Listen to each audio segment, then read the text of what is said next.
Welcome, everyone. I know many of you are here to relax and fall asleep. So let's start by getting comfortable. Close your eyes, take a deep breath, and let the tension from the day slip away.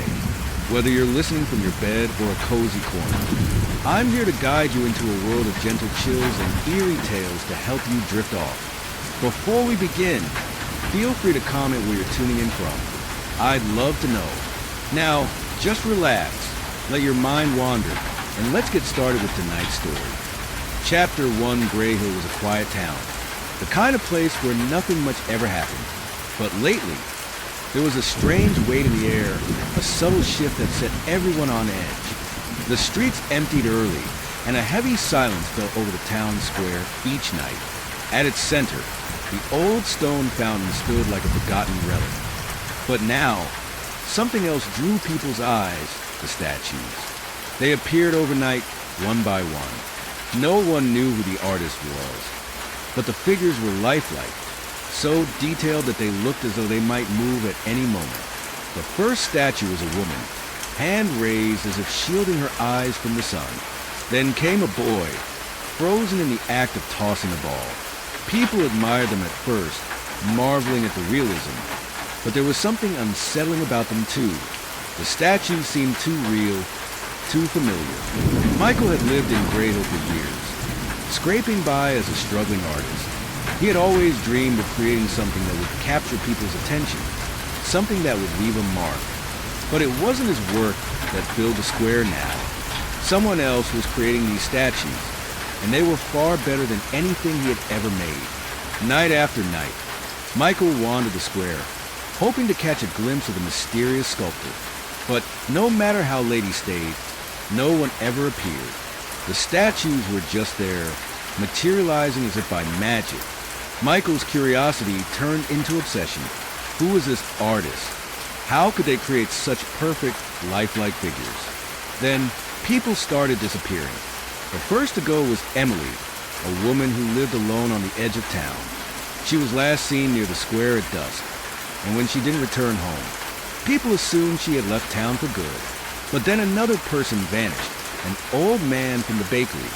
Soon, a teenager went missing too, and with each disappearance, a new statue appeared in the square.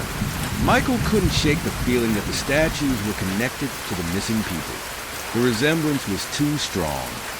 He began to study them more closely, tracing the fine lines of their faces, the subtle expressions of fear and pain that seemed etched into their features. It was as if these weren't sculptures at all, but something far more sinister. One night, unable to sleep, Michael grabbed his camera and headed to the square. The air was thick with tension, and the shadows seemed to stretch and shift as he walked. Midnight was approaching, and the square was deserted. The statue stood silent, watching. Then he saw it. A figure, hooded and hunched over, was working near the fountain, its hands moving with an eerie grace. Michael's breath caught in his throat.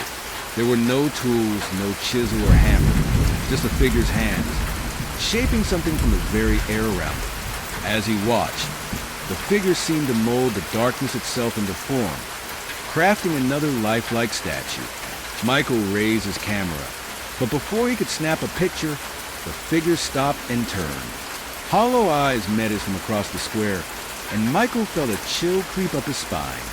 This wasn't human. The sculptor's face was twisted, its eyes voids of darkness that reflected nothing. Michael stumbled back, heart racing, and in his panic, his camera slipped from his hands, shattering on the stone pavement. The figure stood tall, its shadow stretching toward Michael like a creeping fog. It moved slowly, deliberately, as if savoring the moment. Michael ran, not daring to look back. The next morning, his camera was gone, but there was a new statue in the square. It was a crouching figure, frozen in a position of fear, its eyes wide and its mouth open in a silent scream. Michael recognized the pose immediately. It was him. His heart pounded as he stared at the statue. How could this be possible? He hadn't stood still long enough for anyone to sculpt him, and yet the statue was a perfect replica of his moment of terror from the night before. Michael's skin crawled. He had to find out what was happening.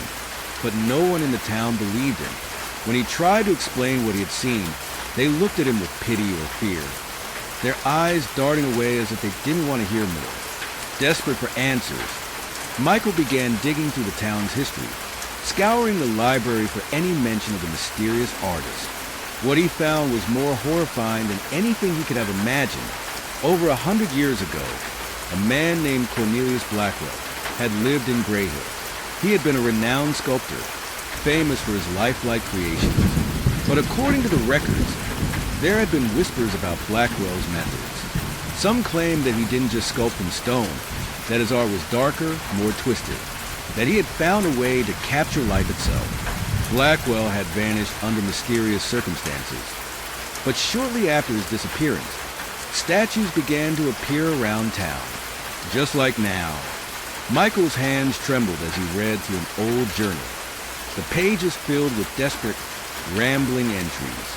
The last few lines sent a shiver down his spine. He found a way.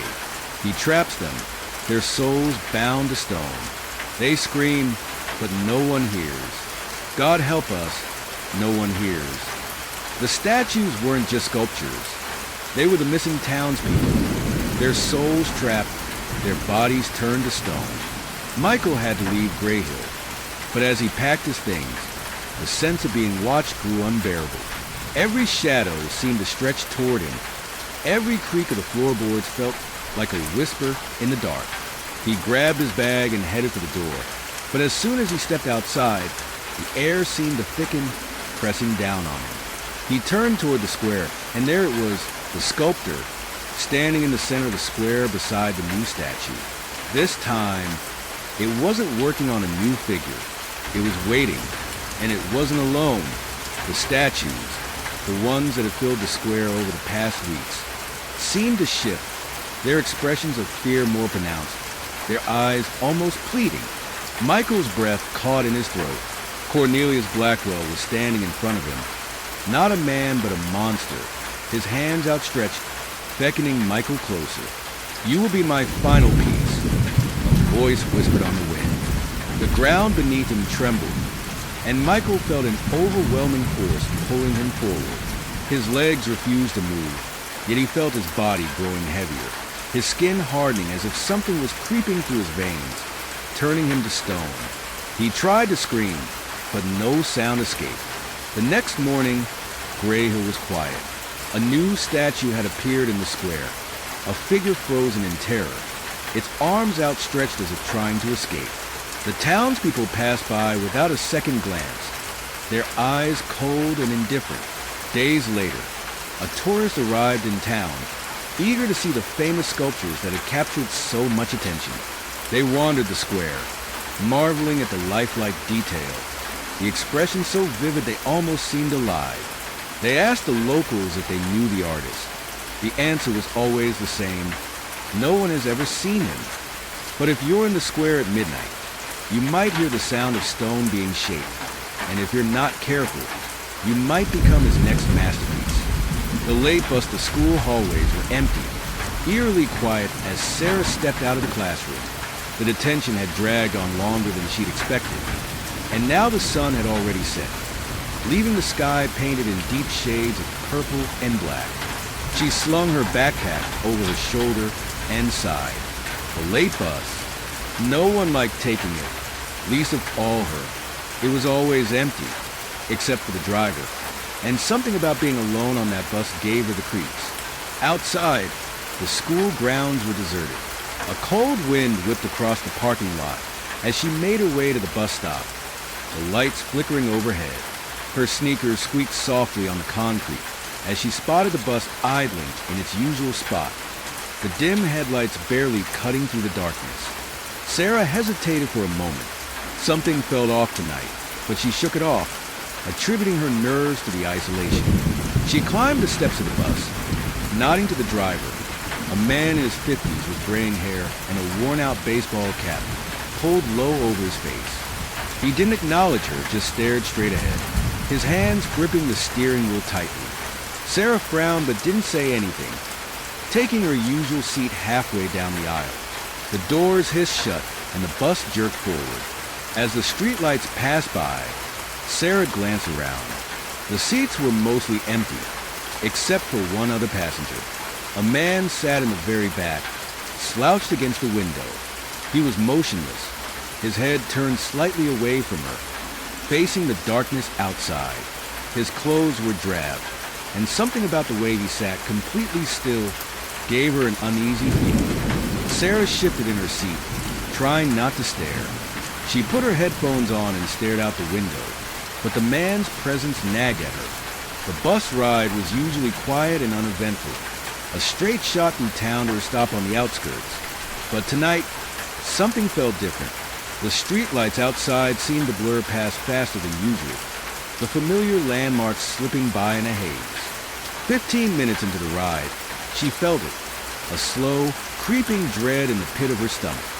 She glanced at the driver, but his eyes were fixed on the road, his expression unreadable. The man at the back still hadn't moved. A chill ran down her spine. Sarah tried to shake the feeling off and focus on her phone, scrolling aimlessly through social media, but her thoughts kept drifting back to the man. Why hadn't he shifted? Not even slightly. Everyone fidgeted on the bus. The seats were uncomfortable, the ride bumpy, but he was perfectly still, like a statue. She looked up again, and this time she swore something had changed. The streetlights outside were spaced farther apart, the road narrowing and winding in a way it never had before. Sarah leaned forward, clearing her throat nervously. "Excuse me," she called out to the driver. No response. "Sir?" she said louder, her voice echoing in the empty bus. The driver didn't even flinch. His knuckles were white, clenched around the steering wheel. Sarah felt her chest tighten. Her stop should have been close by now, but the bus kept moving deeper into unfamiliar streets, the houses growing sparser, the trees thicker. Panic gnawed at her as she stood up and walked toward the front of the bus. "Hey, this isn't the right route. Where are we going?" Still no response. Sarah's pulse quickened. She turned to glance at the man at the back of the bus. He hadn't moved. Not once. Her footsteps felt heavy as she walked back down the aisle, her eyes fixed on him. She couldn't shake the feeling that something was terribly wrong, but she had to know. Her hands trembled as she reached for the seat closest to him. "Hello?" she asked, her voice barely a whisper now. "Are you okay?" The man didn't answer, heart pounding. Sarah leaned in closer. The man's head was tilted at an odd angle, his skin pale, almost waxy. There was something off about the way he sat, too stiff, too unnatural. And then she saw it. His chest wasn't moving. He wasn't breathing. Sarah gasped, stumbling back. Her body went cold as the truth hit her. The man wasn't alive. He was dead, and had been for some time. Fear surged through her veins, and she bolted down the aisle toward the driver. She grabbed his shoulder, shaking him desperately. "Stop the bus. Please stop." The driver didn't react. His grip on the wheel tightened, and the bus lurched forward, the engine roaring louder as it sped up, careening down the dark, unfamiliar road. Sarah's heart raced, her breath coming in shallow, panicked gasps. The trees outside the window blurred together into a black mass, the streetlights growing dimmer, as if they were leaving the world she knew behind. She ran to the back of the bus, huddling in the corner farthest from the unmoving figure. Her eyes flicked to the windows, hoping to recognize something, anything familiar, but the world outside was an endless stretch of nothingness now. The bus was no longer on the road she knew. It was headed somewhere else, somewhere far from home. Sarah's thoughts raced. The man was dead, but how long had he been there? And why hadn't the driver said anything? She needed to get off, to escape, but the bus kept speeding up, the sound of the engine echoing in her ears like a distant, mocking laugh. Then, without warning, the bus screeched to a halt. Sarah was thrown forward, her shoulders slamming into the seat in front of her, groaning. She scrambled to her feet and looked out the window, her heart pounding in her chest. The bus had stopped in the middle of nowhere. No houses, no streetlights, just an empty stretch of road surrounded by dense trees. The headlights cast long shadows that stretched into the forest, but there was nothing beyond the trees. Just darkness, her breath caught in her throat as she turned back toward the front of the bus. The driver still hadn't moved. His hands were frozen on the wheel, his face shadowed by his cap. Fear gnawed at her as she took a hesitant step forward. "Please," she whispered, her voice trembling. "Let me off." Still no answer. Sarah's gaze shifted to the door. It was closed, and there was no way to open it without the driver's help. She swallowed hard, fear clawing at her throat, and backed away, retreating toward the back of the bus. As she passed the man's body, her skin crawled. His head was still tilted at that odd angle, his eyes blank and unseeing. She couldn't bear to look at him, but something in her gut told her to check. She had to know for sure. Slowly, with trembling hands, she reached out and touched his arm. Cold, too cold, and then he moved. It was subtle at first, a twitch in his fingers, a slight shift in his posture. But then his head snapped toward her, his eyes wide and lifeless, his mouth twisted into a grotesque grin. Sarah screamed, stumbling back, her hands shaking as she fumbled for her phone. She dialed 911, but there was no signal, no way to call for help.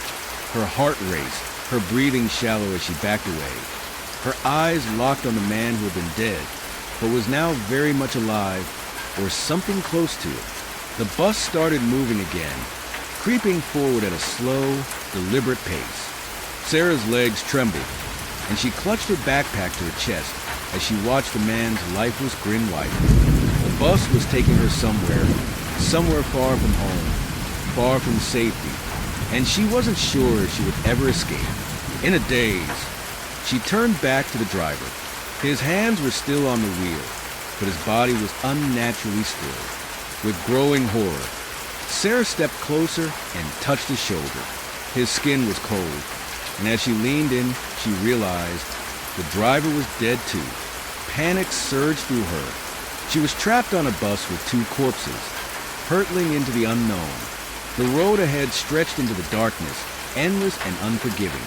Sarah's mind raced, her thoughts a blur of fear and confusion. She had to find a way out. She had to survive. But as the bus drove deeper into the night, she couldn't shake the feeling that it was too late, that she was already lost, and that no one would ever find her again. The forgotten Dorlina and Greg had been looking for a house for months. Something cozy, a bit of land, but not too far from the city. When they found the old Victorian at the edge of town, they both felt a pull toward it. It had been on the market for years, the real estate agent explained, the previous owner having passed away with no family to take over. The place was a little run down, but the price was right and it had character, exactly what they wanted. The day they moved in, a strange sense of unease settled over Lena. The house was beautiful in its own way, but it was also quiet, too quiet. The kind of silence that felt heavy, like the walls were holding their breath. Greg didn't seem to notice, though. He was too busy making plans for renovations, talking about where they'd put new furniture, what they'd do with the extra rooms. It was on their second day, while unpacking in the basement, that they found the door, tucked into the far corner. Behind stacks of old boxes and forgotten furniture was a small, metal door. It was rusted, its edges flaking, and there was no handle. Just a small keyhole at the center, worn from age. Greg ran his hand over it, frowning.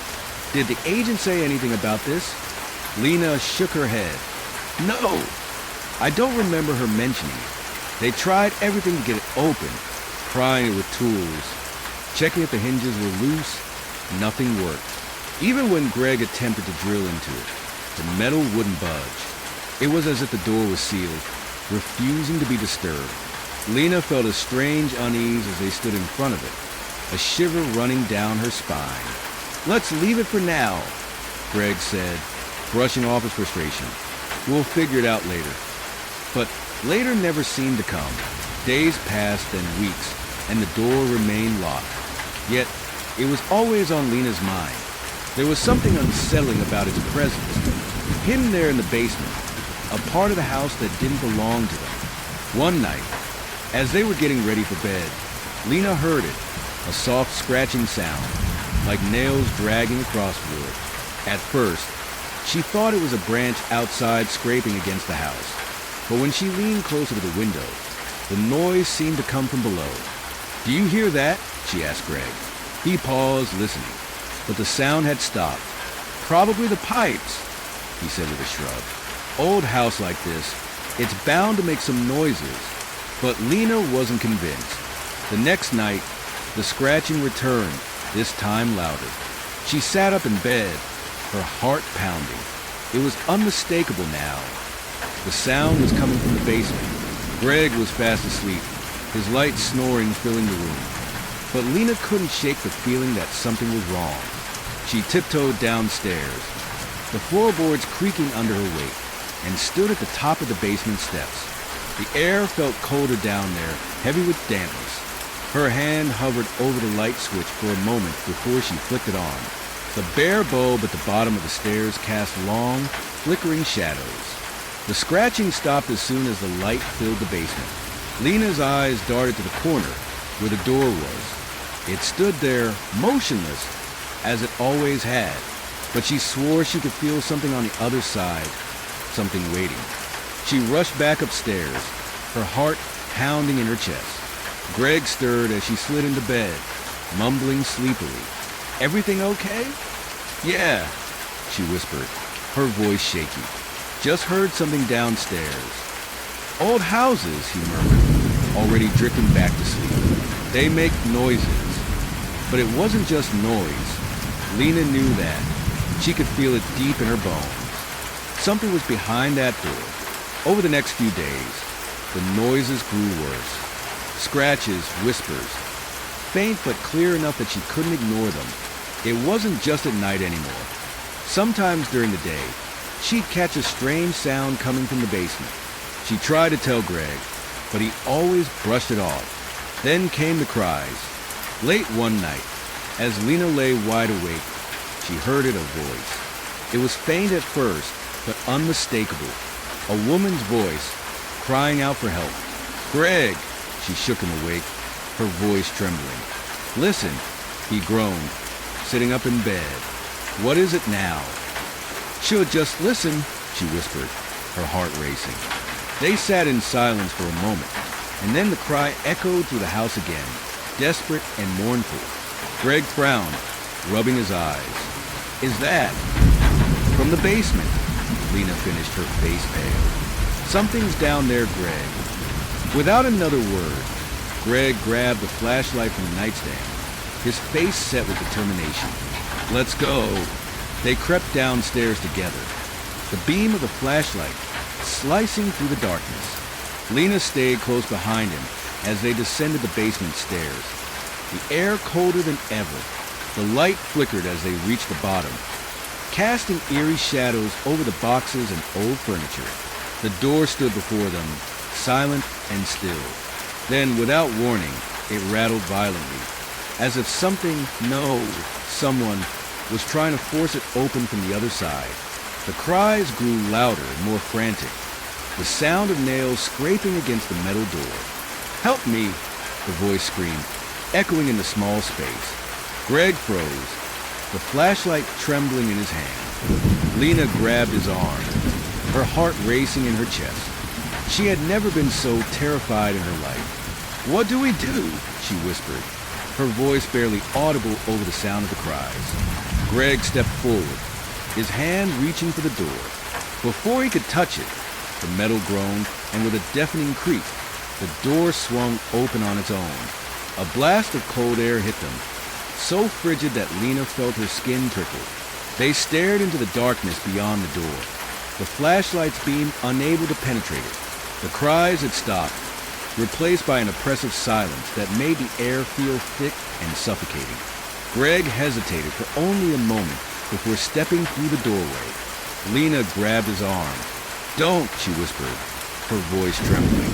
But Greg shook her off. "We have to see what's in there." With a deep breath, he stepped into the darkness.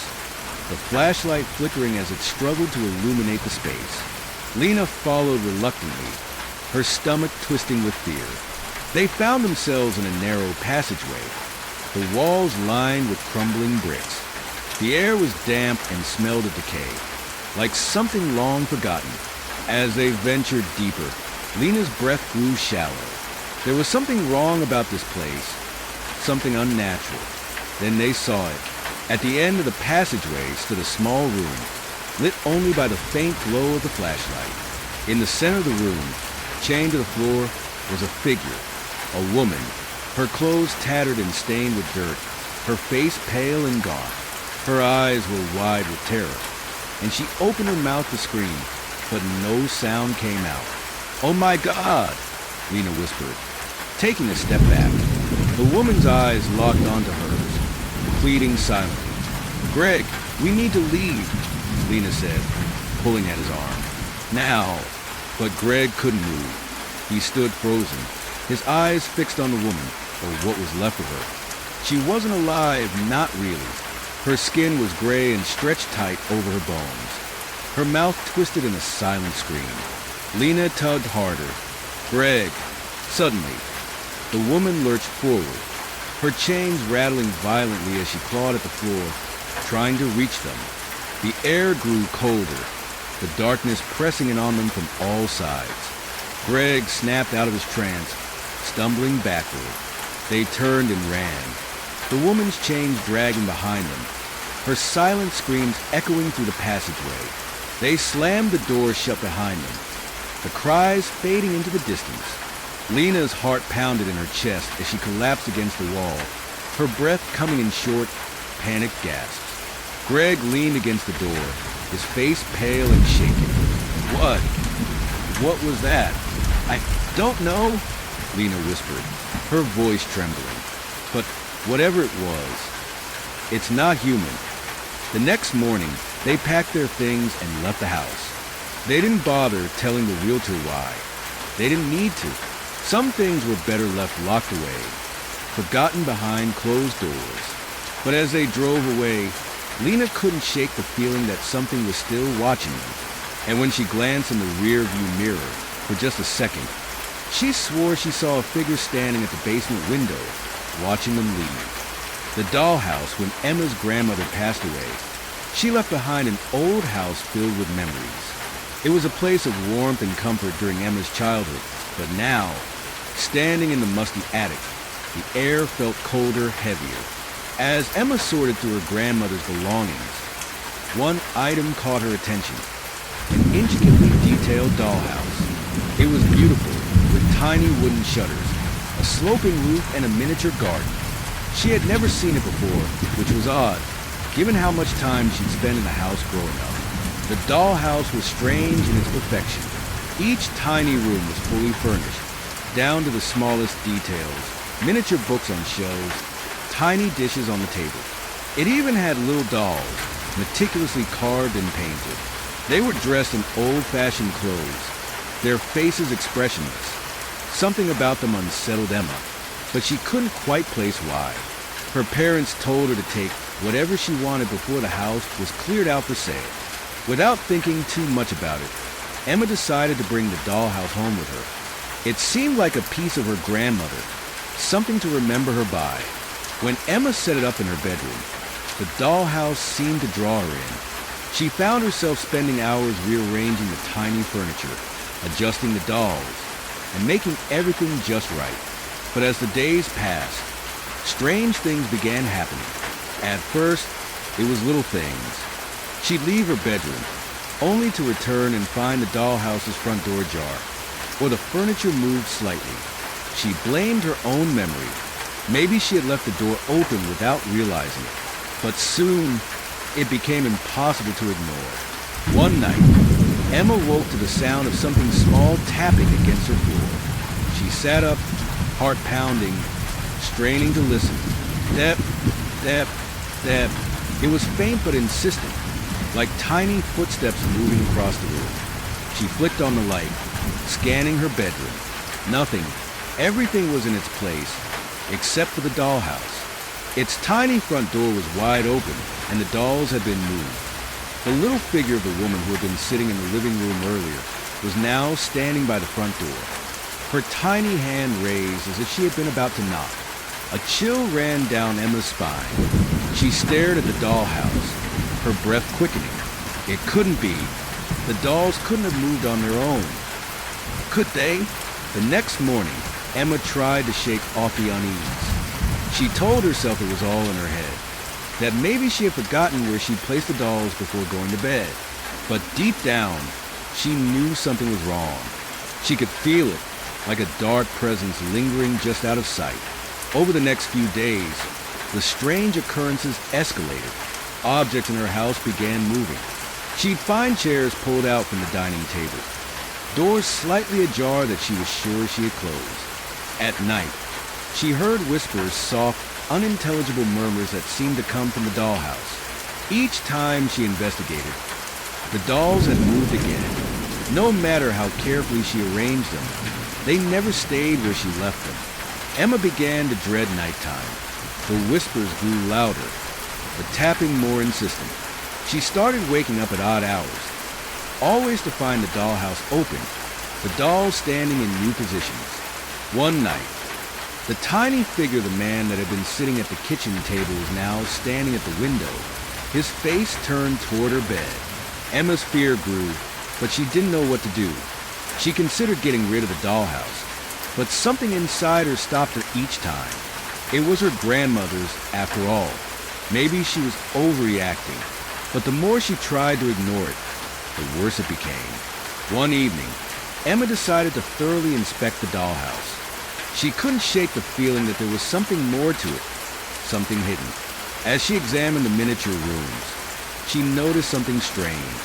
The layout of the dollhouse was identical to her own home. Every detail, from the position of the furniture to the color of the wallpaper, matched her house perfectly. Even the tiny crack in the kitchen wall was replicated. Her heart raced as a terrible realization dawned on her. This wasn't just a dollhouse. It was a replica of her own home. And the dolls, they were mimicking her life. That night, Emma heard the whispers again, louder than ever. They seemed to be coming from inside the dollhouse, echoing around her room. She lay in bed, paralyzed with fear, as the whispers grew clearer. She could almost make out the words now, though they were distorted and unnatural. The tapping returned, louder this time, and she heard it approach her bed. She sat up in a cold sweat, her eyes drawn to the dollhouse. The tiny woman doll was standing on the miniature stairs, her face turned up toward Emma's bed, as if staring at her. Emma couldn't take it anymore. She grabbed the dollhouse and yanked it off the table, dragging it into the hallway.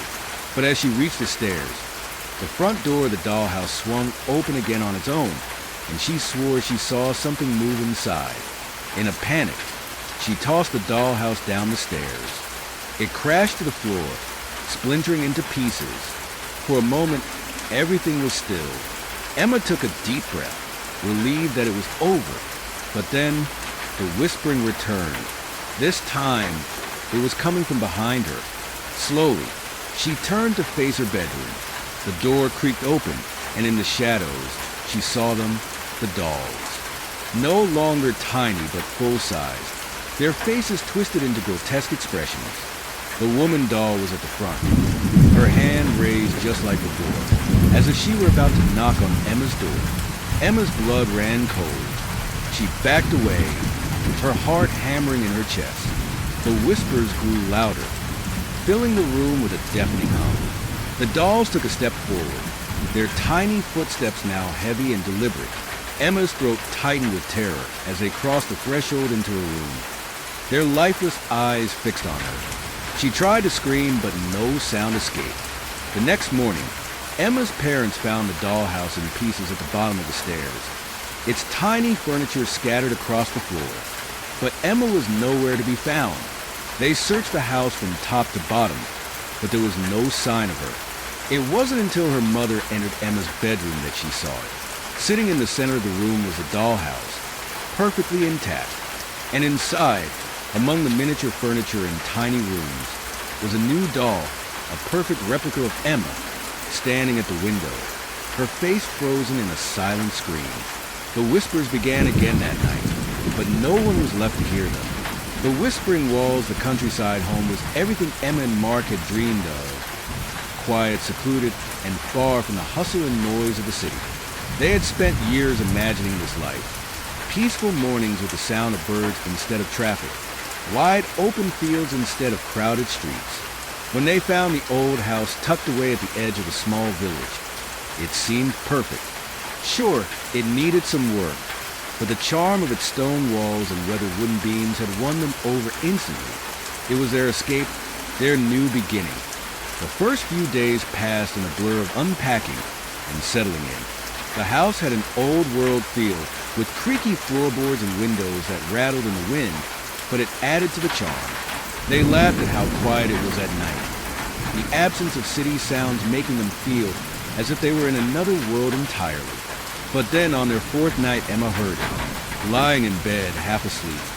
She became aware of something strange, a faint, almost imperceptible sound, like a soft whisper. At first, she thought it was the wind, but as she listened more closely, the sound grew clearer. It was coming from the walls, low and constant, like someone whispering just out of reach. She sat up, her heart thudding in her chest. "Mark! Do you hear that?"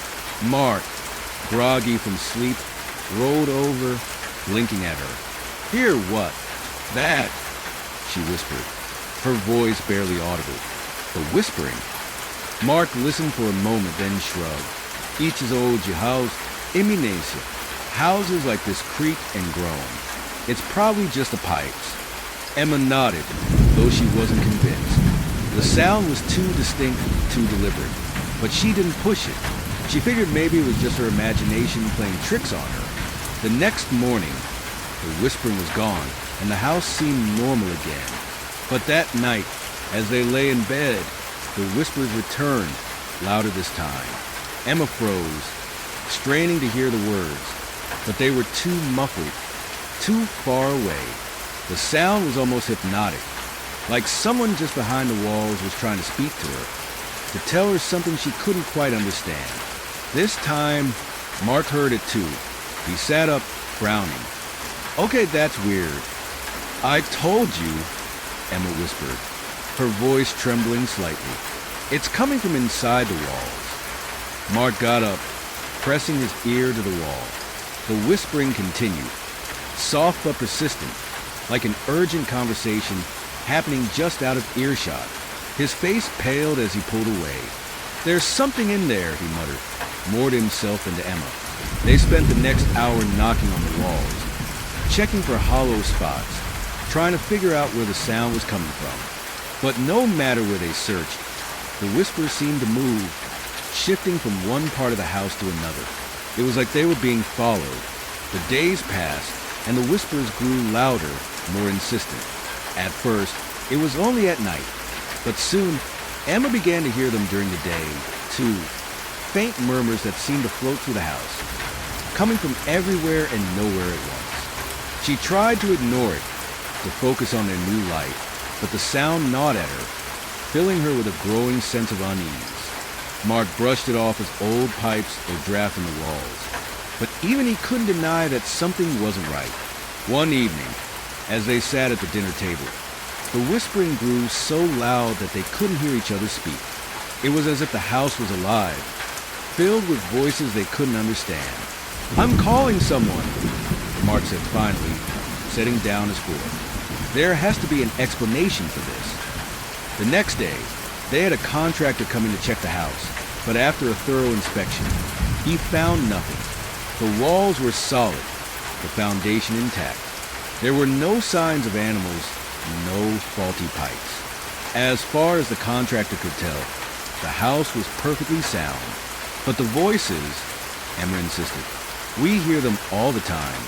The contractor gave her a strange look, as if he thought she might be imagining things. "Old houses have a way of making noise," he said with a shrug.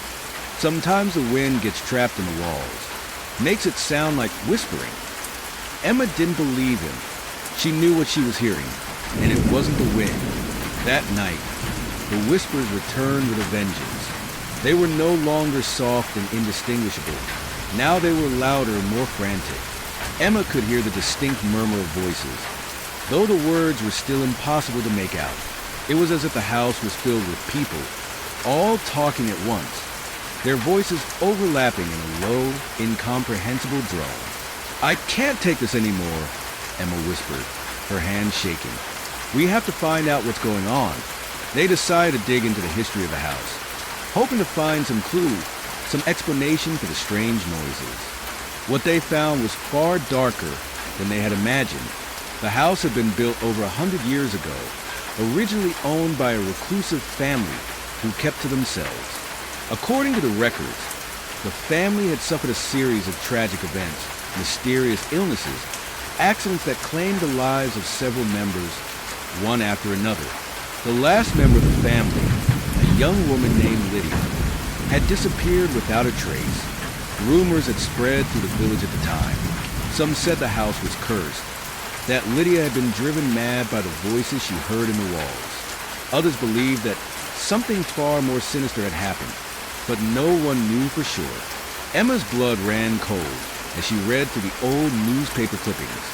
Do you think Lydia's still here?" Mark didn't answer, but the look on his face told her everything she needed to know.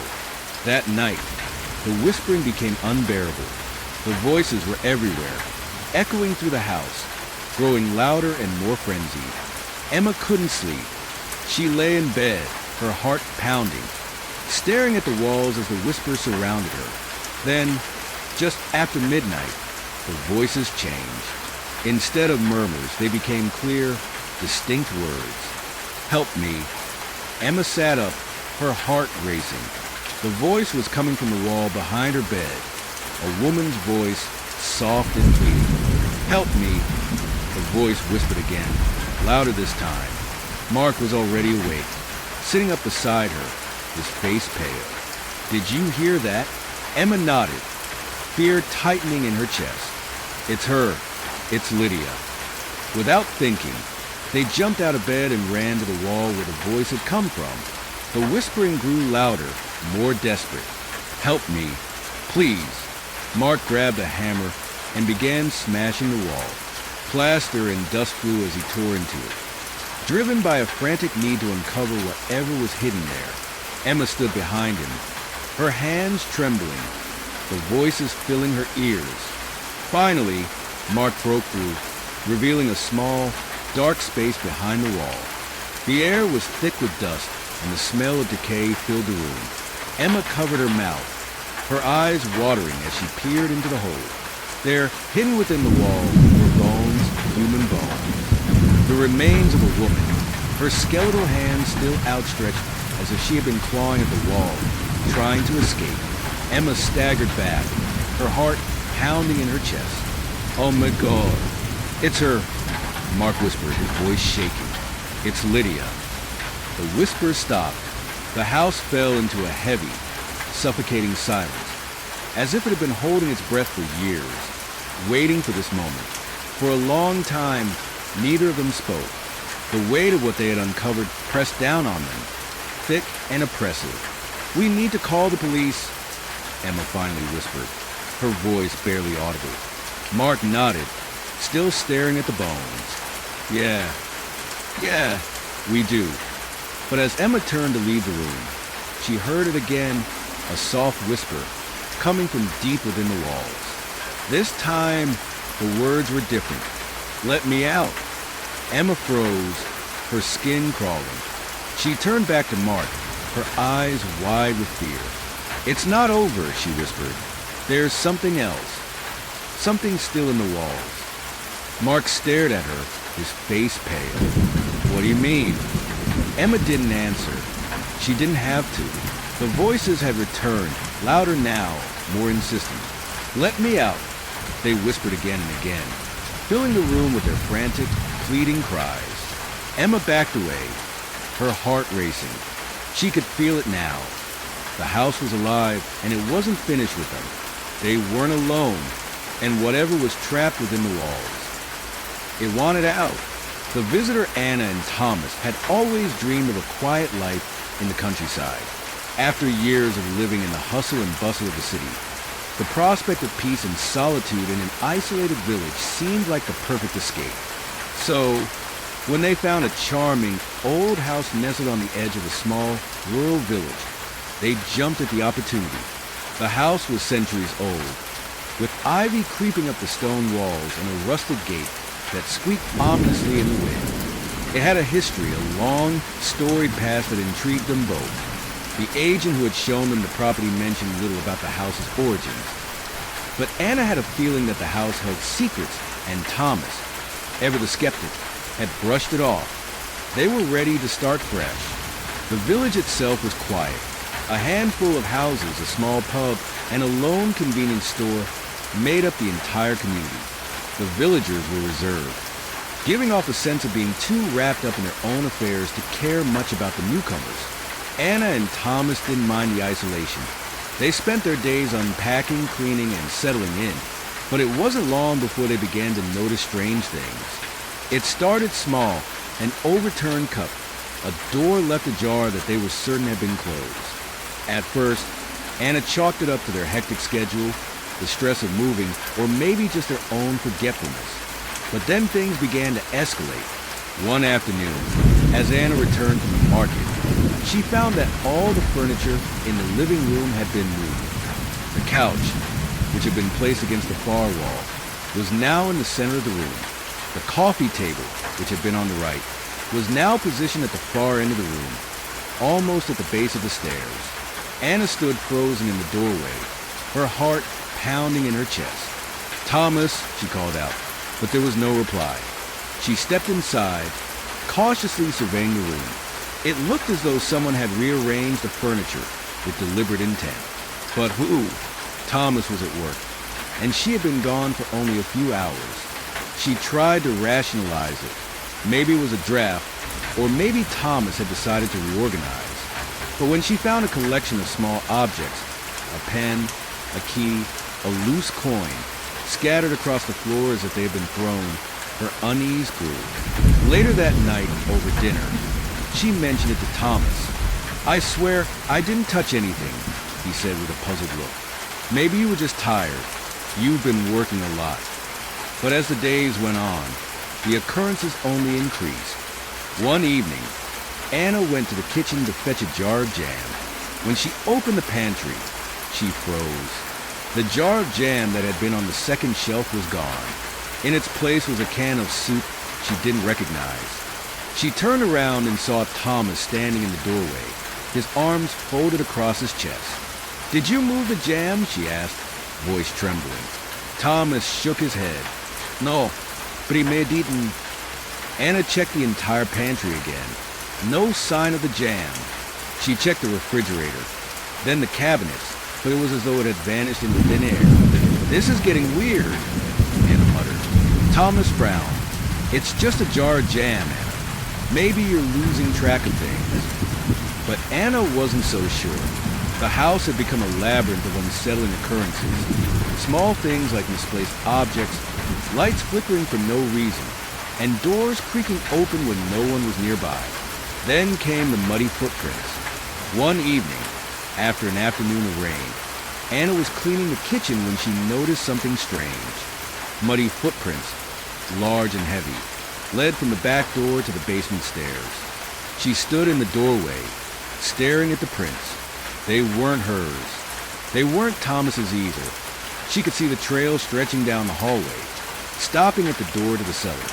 Her stomach churned as she followed the footprints. The cellar door was slightly ajar, and the scent of damp earth wafted up from below. It was as though something or someone had recently been down there. "Thomas," she called, her voice tight with unease. "Can you come here?" Thomas walked into the hallway, his eyes narrowing as he looked at the muddy tracks. "What is this?" he asked. "I don't know. I didn't go into the cellar today," Anna replied. "Neither did you, right?" Thomas shook his head, his brow furrowing. "I was upstairs all day, but these look fresh." Together, they descended the stairs to the cellar. The air grew colder as they reached the bottom. The smell of damp wood and earth thick in the air. The cellar was dimly lit by a single bulb hanging from the ceiling, casting long shadows across the floor. "I don't like this," Anna whispered. The muddy prints led to the far corner, where a large wooden crate sat. The crate was old, with rusted nails and cobwebs clinging to its sides. Something about it seemed out of place. "Do you think it's been here the whole time?" Thomas asked, his voice shaky. Anna didn't answer. She knelt beside the crate, brushing away the dust. It wasn't until she noticed the faint scratches on the floor that she realized the crate had been moved recently. She looked up at Thomas, and her pulse quickened. "Someone's been down here," she said, her voice tight with fear. Thomas stepped forward, his face pale. He reached for the crate, his hands trembling as he tried to lift it, but it was heavy, far heavier than it should have been. With a grunt, he finally managed to slide it aside, revealing a trapdoor beneath it. Anna's breath caught in her throat as she stared at the door. It was old, the wood warped and stained with age. But there was something about it, something that made her feel as though they weren't meant to open it. "We have to check," Thomas said, his voice low. "We have to know what's down there." Anna nodded, too afraid to speak. She watched as Thomas pulled open the trapdoor, revealing a narrow staircase that led even deeper into the earth. The air was thick with the smell of decay. Without another word, they descended. The passage was narrow and cramped, the stone walls damp to the touch. As they reached the bottom, the air grew cold and Anna shivered. The chamber they entered was large, far larger than it should have been. The walls were lined with old stone, and the floor was covered in dirt and debris. It looked as though no one had been down here in decades. But the strangest part was the altar. In the center of the room stood a stone slab worn with age. Surrounding it were faint carvings, symbols Anna didn't recognize. The air felt heavy, oppressive, as though something terrible had happened in this very place. Thomas knelt beside the altar, his fingers brushing the carvings. "This is old," he murmured. "It's like some kind of ritual space." Anna took a step back, her eyes scanning the room. There was a coldness in the air that made her feel as though they weren't alone. She heard a rustling sound behind her and spun around. There, standing in the far corner of the chamber, was a figure, a tall man, his face obscured by shadows, his form indistinct but towering. His presence sent a wave of dread through Anna's chest. "Who are you?" she whispered. But the figure didn't respond. He simply stood there, watching them with an unsettling intensity. Thomas turned, and his face drained of color. "Who the hell is that?" Before they could react, the figure slowly stepped forward, moving with an unnatural grace. Anna's heart pounded in her chest as the air seemed to grow heavier with each passing second. The man's presence was suffocating, as though the room itself were closing in around them. I don't think we're supposed to be here," Thomas said, his voice breaking. The figure took another step toward them, and Anna felt a wave of nausea. The air was thick with an unearthly chill. Suddenly, the figure raised a hand and pointed toward the altar. A soft whisper echoed through the chamber, though the figure's lips didn't move. The voice was low, guttural, and filled with malice. "Leave, or stay, forever." Without another word, the figure disappeared into the shadows, leaving only the lingering echo of its voice in the chamber. The oppressive atmosphere lifted, and for a moment, Anna and Thomas stood in stunned silence. "We need to leave," Anna said, her voice trembling. "Now!" Together, they scrambled back up the stairs and bolted the trapdoor shut behind them. As they ascended to the main floor, they couldn't shake the feeling that they weren't alone. The visitor was still there watching. That night, as they lay in bed, Anna couldn't help but feel as though the house itself had become a prison. And deep beneath their feet, in the hidden chamber, the visitor waiting for the next souls to enter, never to leave. The clock's toll Arthur Bellamy had never been one to care much for family heirlooms. His life had been quiet, unremarkable, and long, far longer than most of his old friends. The thought of a clock from some distant relative, who he barely remembered, didn't stir much in him. But when he received the letter, sealed with the faded wax of a time long past, curiosity got the best of him. He was a man of simple taste, and at 85, his days were spent mostly in his small cottage by the lake. The letter was from a solicitor informing him that an uncle he barely knew had passed away, leaving behind a collection of oddities, including a grandfather clock that had been in the family for generations. Arthur was instructed to come and collect it. He hadn't seen the uncle in decades, nor did he remember much about the man except that he had been eccentric, a collector of curiosities and bizarre antiques. The clock arrived a week later. It was grand, towering over the living room with its dark oak frame, intricate carvings, and gold-plated pendulum.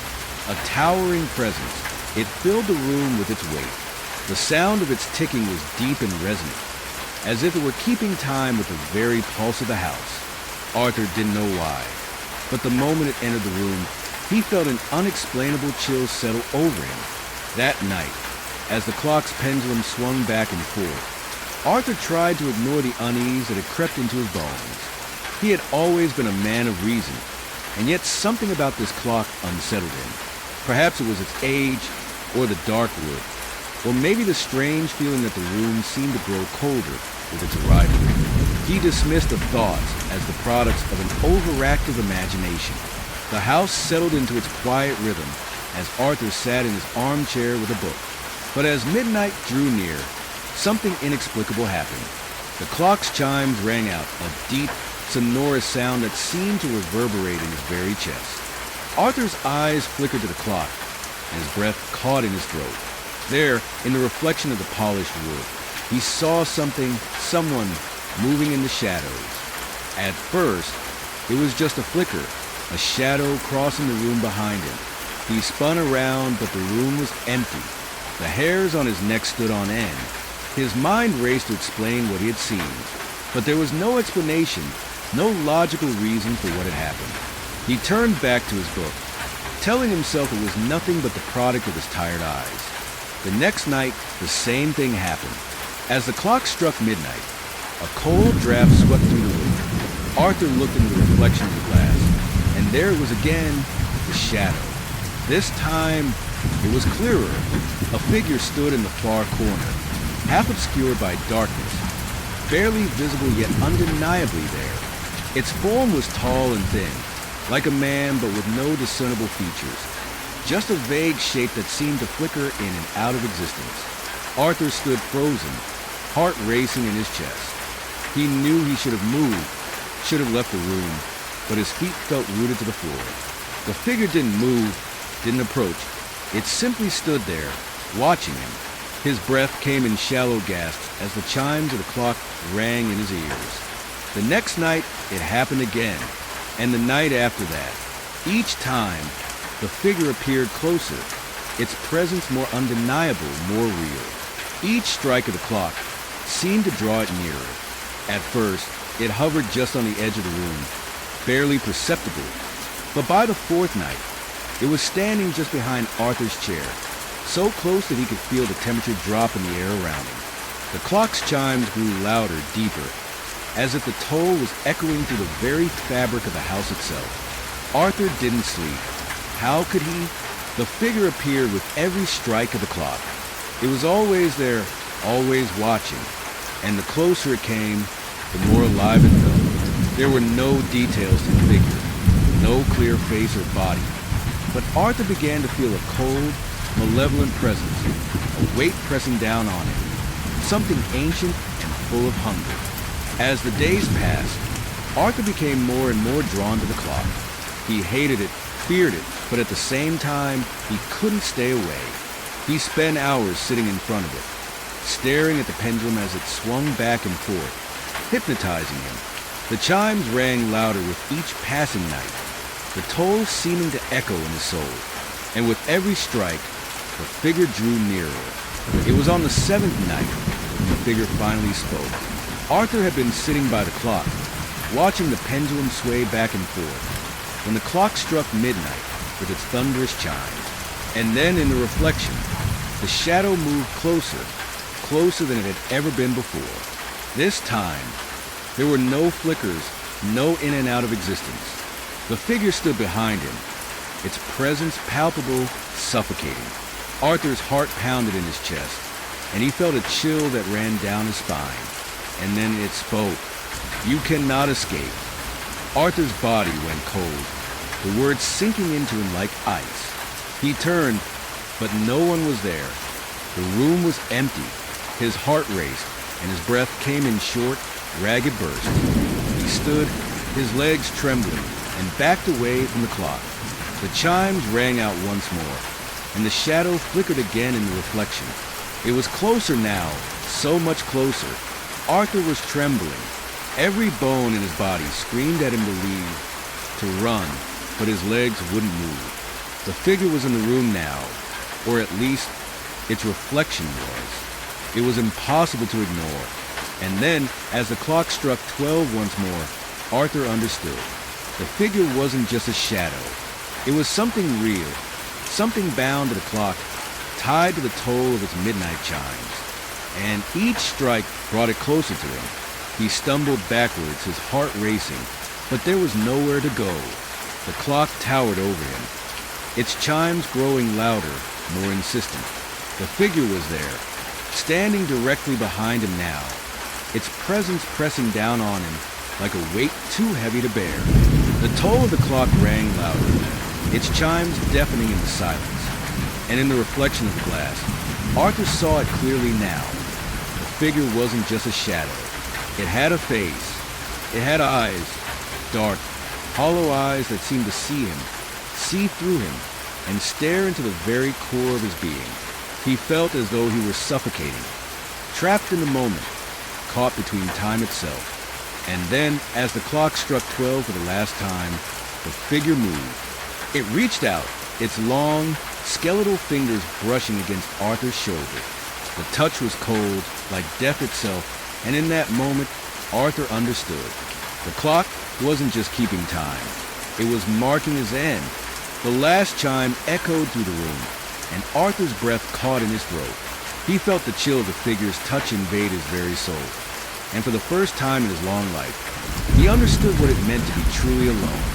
The figure leaned closer, its face now inches from his, its cold breath on his skin. And then, as the clock struck its final toll, the figure whispered in his ear, "Time's up." Arthur Bellamy's eyes fluttered, and the room around him faded. The last sound he heard was the deep, resonant chime of the clock. And then there was only silence. The clock kept ticking, as it always had, and the shadows in the room grew deeper. The toll of the clock never ceased. But Arthur Bellamy was gone, lost to the toll of midnight, claimed by the figure that had watched him for so long. And the clock kept ticking, waiting for the next soul to hear its toll. The roommate, when Emily received the email about her new roommate, she didn't think much of it. Her previous roommate, Olivia, had mysteriously disappeared a week ago. There was no explanation, no trace. Just an empty bed in a room filled with the lingering scent of her perfume. The police were investigating, but no one had any answers. Emily had been given a few days to herself to process it all. But now it was time to move on.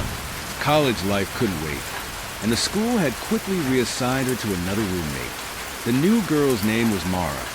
She was quiet, kept to herself, and didn't seem like someone who would cause any trouble. Emily had hoped for a fresh start, someone normal, someone who wouldn't make her feel so uneasy. But from the moment Mara arrived, there was something off about her. Mara didn't speak much, and Emily found herself doing most of the talking when they first met. She seemed polite enough but distant, her eyes cold, and her lips always pressed into a thin line. The first few days passed without incident. She didn't ask many questions and spent most of her time either reading or working on her laptop. At night, she would go to bed early, her side of the room growing colder by the hour. Emily would toss and turn, the chill creeping into her bones, wondering what was wrong. The odd behavior started small, but over time they began to compound, and Emily couldn't ignore them anymore. Mara never ate. Not once had Emily seen her eat, not a snack, not a meal. She didn't even keep food in the room. Emily, curious, had tried to offer her a snack one evening, just a granola bar she had in her bag. But Mara had only stared at it, her cold eyes unblinking, before she shook her head and turned away without a word. The strangest part was that it didn't seem like she was refusing the food. She didn't seem hungry, not even in the slightest. It was as though food didn't even matter to her. At night, Emily would often hear the faintest sound of movement, like footsteps across the room. But when she'd turn over, Mara was always perfectly still, lying in bed with her eyes closed. There was no sound of breathing, no rustling of sheets. Emily would roll over, telling herself it was probably her imagination, and try to sleep. But it never quite felt like sleep. Every night, Mara's side of the room remained frozen, like the air itself was colder there. Emily began to wonder if something was wrong with Mara. She tried to tell herself it was just her grief over Olivia's disappearance that was making her paranoid. But the more she observed Mara, the more things didn't add up. The coldness of her side of the room was unbearable some nights, a biting chill that made Emily want to wrap herself in blankets and huddle in a corner just to escape it. But Mara never seemed to notice the cold. One evening, after yet another night of silence and strange behavior, Emily decided to confront Mara. She waited until Mara had closed her laptop and went to bed. She looked so still, so lifeless, that it made Emily's stomach turn. Something wasn't right. It was like she was a mannequin, frozen and unmoving. Mara, Emily called, her voice hesitant. Mara didn't respond. Emily stood up from her desk and approached the bed. Her heart raced in her chest. There was something about Mara's stillness that was unnerving. She stood beside the bed, staring down at the girl, but there was no movement, no breathing, no shifting under the covers. Emily reached out, her hand trembling, and touched Mara's shoulder. It was ice cold. "Hey, are you okay?" Emily's voice was barely a whisper now, as if the room itself was holding its breath. Mara's body remained rigid, her eyes closed, her lips pale. Emily's heart thudded in her chest as she shook her roommate's shoulder, more forcefully this time. But still, there was no response. Panicked, Emily grabbed her phone and shined the flashlight on Mara's face, looking for any sign of life, any hint that she was just asleep. But Mara's eyes didn't open. They remained sealed shut, and there was no rise and fall of her chest. Emily's breath caught in her throat as the light reflected off of Mara's skin, which was unnaturally pale, almost translucent. What was happening? Emily couldn't breathe. She felt lightheaded, dizzy, and every inch of her body screamed at her to run out of the room, but she couldn't. She had to know. She had to figure out what was going on. There were no medical signs to suggest she was alive. No warmth to her skin. No pulse. It was as if Mara had been dead for days or weeks. Emily's mind raced, panic clawing at her throat. She pulled away from the bed, her legs shaking. No! This couldn't be happening. It couldn't be true. The thought was too horrific to entertain. But the longer Emily stared at her lifeless roommate, the more the thought festered. Was Mara already dead? Was she some kind of ghost?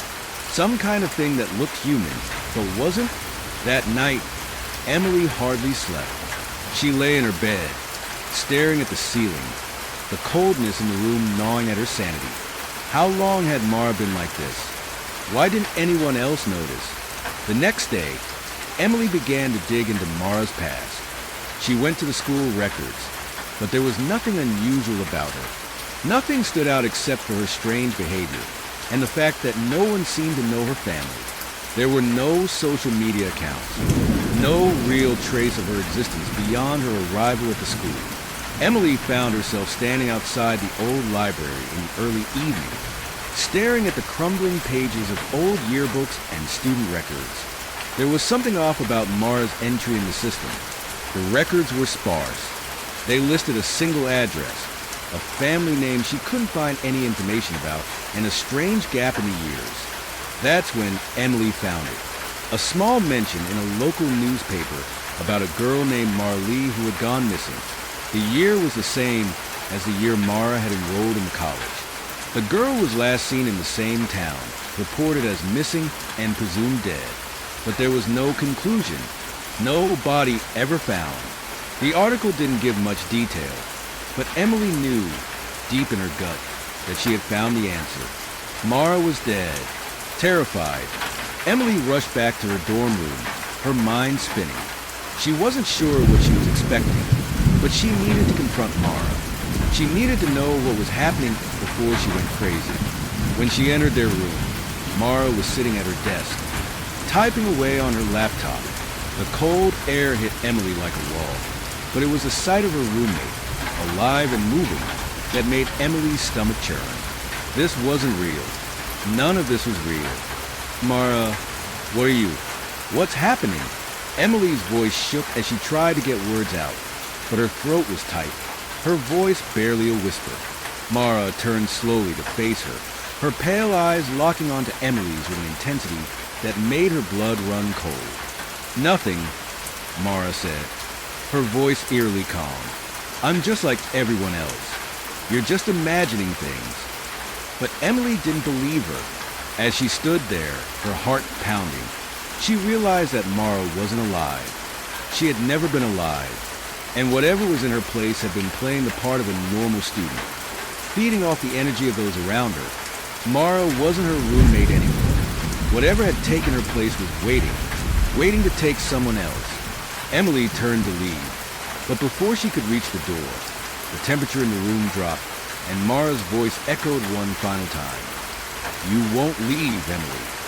The last thing Emily saw before the door slammed shut behind her was Mara's cold, empty eyes.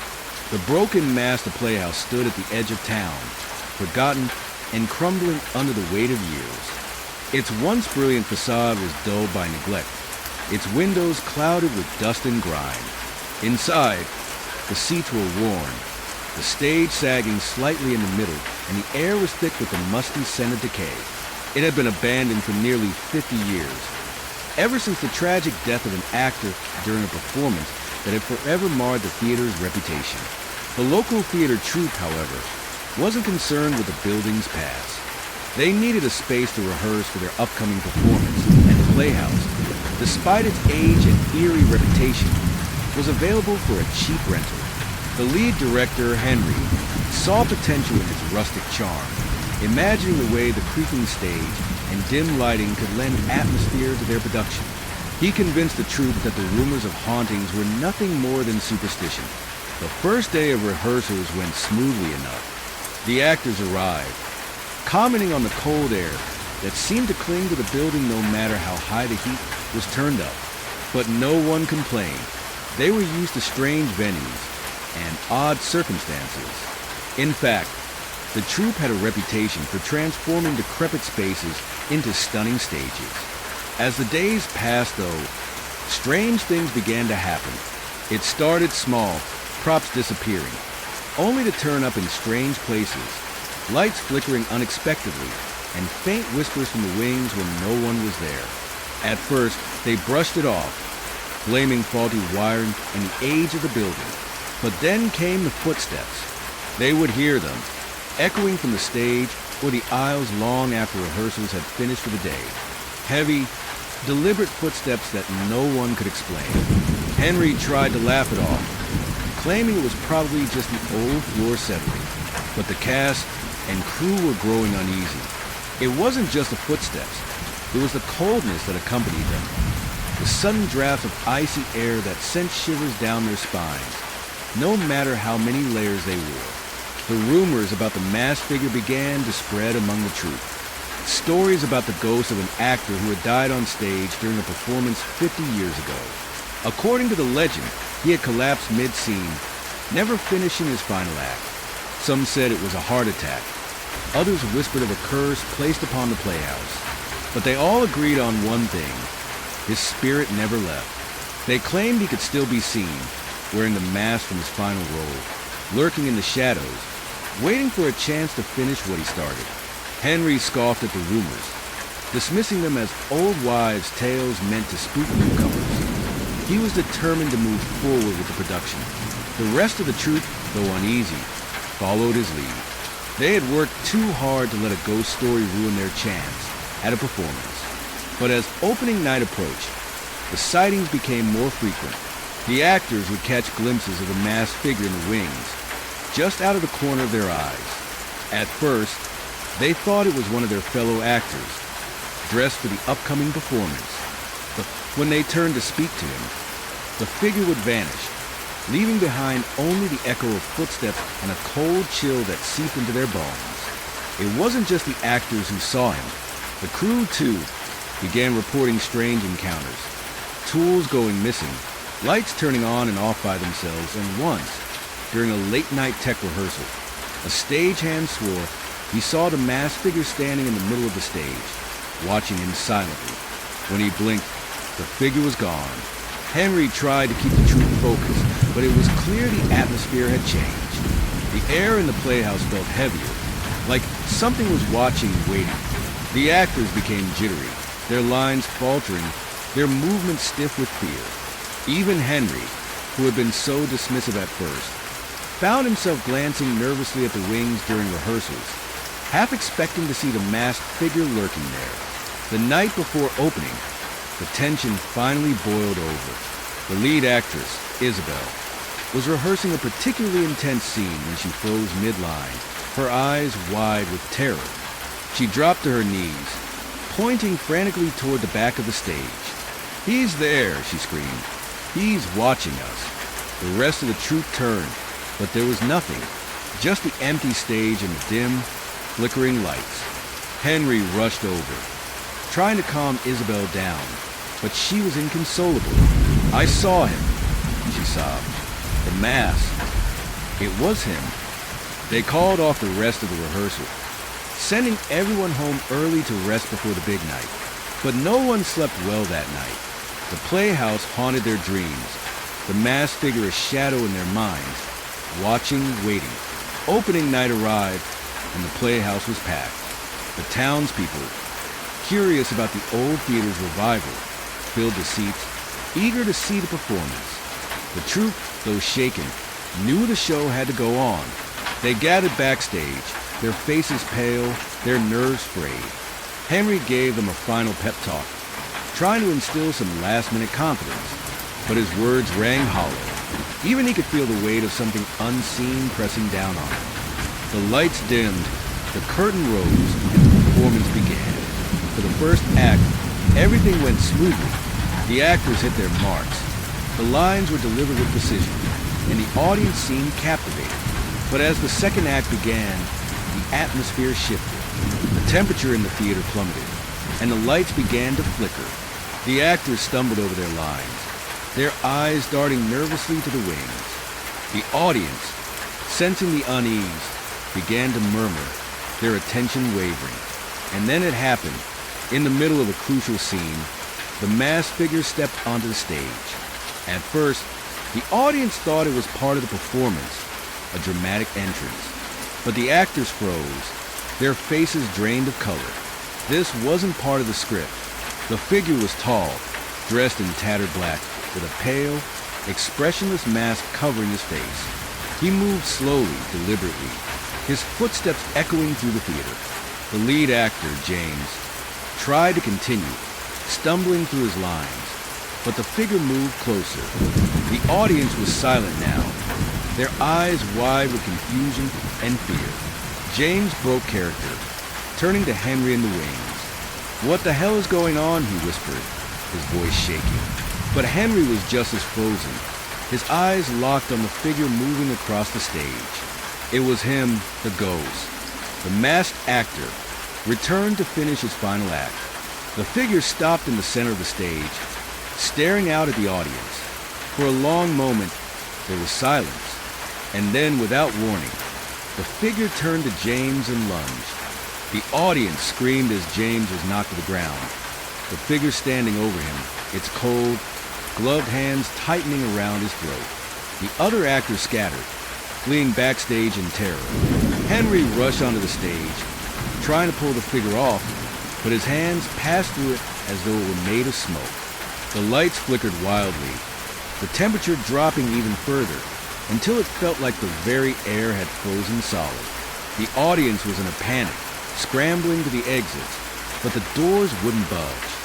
It was as though the theater itself had sealed them in, trapping them in the final act of the masked figure's performance. James' gasps for air echoed through the theater as the figure tightened its grip. And then, just as suddenly as it had begun, the figure vanished. James collapsed to the floor, gasping for breath, his face pale and his body trembling. The doors finally opened, and the audience flooded out, their screams and panicked cries filling the night air. The playhouse was empty once more, its cursed history repeating itself. The masked figure had returned to finish the final act, and with each performance he grew stronger and more violent. The troupe never returned to the playhouse. It was left abandoned once again, the whispers of the masked figure echoing through its dark halls, waiting for the next group of performers foolish enough to enter. The phantom footsteps of the old countryside house was just what Claire had been looking for. Tired of the city's constant noise, its choking traffic, and the suffocating closeness of strangers, she longed for a fresh start. After the messy divorce and a painful custody battle, the idea of moving to the peaceful countryside with her 8-year-old son, Ben, seemed like a dream. The house was charming, with its ivy-covered stone walls, a wide front porch, and a sprawling backyard where Ben could run and play. Most importantly, it was affordable, something Claire couldn't overlook given her limited finances. The locals had said the house had been empty for years, but Claire didn't mind. She liked the idea of making it her own, filling the empty rooms with warmth and new memories. On the day they moved in, Ben ran through the house excitedly, calling dibs on the bedroom with the best view of the nearby woods. Claire smiled, feeling for the first time in months that maybe things would be okay. The first few days passed in a blur of unpacking, setting up furniture, and getting Ben settled into his new school. The house was old but sturdy, with its creaky wooden floors and the faint smell of age that seemed to cling to every corner. Claire told herself it added character. She liked the way the house groaned and sighed in the wind, like an old friend waking from a long slumber. But it wasn't long before she started noticing the strange noises. It was subtle at first, just a faint creaking, as though someone were walking around upstairs. Claire dismissed it as the house settling, something all old houses did. But the more she listened, the more it seemed like something more than just old with shifting. The sounds were too rhythmic, too deliberate, as if footsteps were moving back and forth above her head. One night, after tucking Ben into bed, she sat in the living room with a book.